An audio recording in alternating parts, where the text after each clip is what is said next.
Hello everyone, good morning সবাইকে। কেমন আছো বন্ধুরা? আশা করব অনেক ভালো আছো। আমরাও কিন্তু অনেক ভালো আছি। আজ এই রিম্পা চন্দনার রান্নাঘরে কিন্তু আবারও চলে এসেছি তোমাদের সঙ্গে। তো তোমাদের সঙ্গে আগের দিন শেয়ার করেছিলাম একটি ভিডিও যে আমরা বড়মার মন্দিরে পুজো দিতে এসেছি। নৈহাটি বড়মার মন্দিরে আমরা পুজো দিতে এসেছিলাম, সেটি শেয়ার করেছিলাম। তো আজকে তোমাদের সঙ্গে শেয়ার করছি কি কি বারে বড়মার ভোগ পাওয়া যায়, সেটিই শেয়ার করছি। তো প্রথমেই কিন্তু আমরা নৈহাটিতে চলে এসেছিলাম। এসেই আমরা ডালার দোকানে এসেছি। ডালার দোকান থেকে কিন্তু আমরা বড়মার জন্য এখানে ডালি নিয়েছিলাম আর একটি শাড়ি নিয়েছিলাম আর পুজোর জিনিসপত্র সব কিছু আমরা এখান থেকে এই দিদির দোকান থেকেই ফার্স্টে আমরা নিয়ে কিন্তু আমরা বড়মার মন্দিরে কিন্তু প্রথমেই কিন্তু আমরা পুজোটা দিয়ে নিলাম। খুব ভালো করে কিন্তু আমরা বড়মার মন্দিরে পুজো দিয়েছি আর খুব ভালোভাবে আমরা দর্শন করেছি।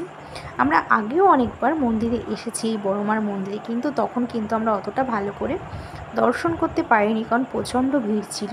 কিন্তু এবার আমরা খুব ভালো করে বড়মার মন্দিরে এসে মাকে খুব ভালো করে দর্শন করতে পেরেছি। আমি বলি, এখানে কিন্তু ভোগ খাওয়ানো হয় আর এটা সোমবার, বুধবার, শুক্রবার কিন্তু ভোগটা খাওয়ানো হয় আর মঙ্গলবার, শনিবার কিন্তু শালপাতাতেই কিন্তু দেওয়া হয় বাইরে ওটা, আর এটা কিন্তু ভেতরে দেওয়া হয় সোমবার, বুধবার আর শুক্রবার।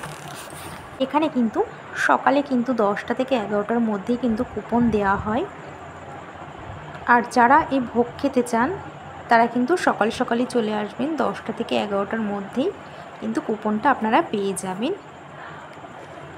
এখানে মায়ের মন্দিরে দোতলায় কিন্তু ভোগ খাওয়ার খুব সুন্দর ব্যবস্থা করা হয়েছে আর খুব বেশি দিন কিন্তু এটা হয়নি। আর এই উদ্বোধনটা কিন্তু প্রসেনজিৎ এসেই কিন্তু এখানে করেছিল। আর আপনারা কুপন সংগ্রহ করলেই কিন্তু আপনারা এখানে ভোগ খেতে পারবেন। খুব সুন্দর ব্যবস্থা করেছে এখানে ভোগের। এখানে কিন্তু খিচুড়ি, লাবড়ার তরকারি, চাটনি, পাঁপড় সব কিছুই কিন্তু এখানে দেওয়া হয়। কোনো দিন কিন্তু আবার দেওয়া হয় পোলাও, আলুর দম, পনির, চাটনি, পায়েস সব কিছুই এখানে খুব সুন্দরভাবে কিন্তু দেওয়া হয়। তো আমরা যেদিন এসেছিলাম সেদিন কিন্তু খিচুড়ি দিয়েছিল, লাবড়ার তরকারি দিয়েছিল, আনারসের চাটনি দিয়েছিল, পাঁপড় দিয়েছিল, পায়েস দিয়েছিল। পুরো পেট ভরেই কিন্তু খেতে পেরেছি। যে যতটা খাবে ততটাই কিন্তু এখানে দেবে। সত্যি বলতে খুব সুন্দর ভালো ব্যবস্থা করেছে এখানে, এতটা ভালো ভোগের প্রসাদ।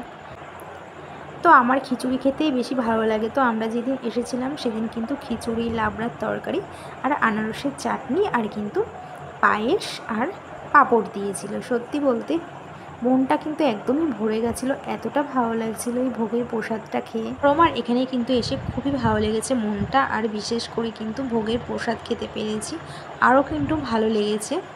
আর তোমরা কিন্তু চাইলে এই ভোগের প্রসাদ খেতে পারো, সেটা কিন্তু তোমরা সোমবার, বুধবার, শুক্রবার কিন্তু চলে আসতে পারো। এখানে কিন্তু খিচুড়ি, লাবড়ার তরকারি, চাটনি, পাঁপড়, আবার কিন্তু অন্য অন্য দিনে পনির দেয়, পোলাও কিন্তু দেয়। তো বন্ধুরা, আজকের এই ভিডিওটা যদি তোমাদের ভালো লেগে থাকে তাহলে কিন্তু অবশ্যই একটি কমেন্ট করে জানিও। তোমরা যে যে বড়মাকে ভালোবাসো তারা কিন্তু অবশ্যই একটি কমেন্ট করে জানিও। জয় জয় বড়মা জয়। তো বন্ধুরা, আজকের এই ভিডিওটা যদি তোমাদের ভালো লেগে থাকে তাহলে অবশ্যই কিন্তু একটি কমেন্ট করে জানিও। তো বন্ধুরা, আজ এই পর্যন্তই। আবার দেখা হবে নেক্সট ভিডিওতে। ততক্ষণ তোমরা কিন্তু সুস্থ থেকো, ভালো থেকো, আর বড়মা তোমাদের সকলকে কিন্তু খুব ভালো রাখবে, খুবই সুস্থ রাখবে। তো আজ এই পর্যন্তই।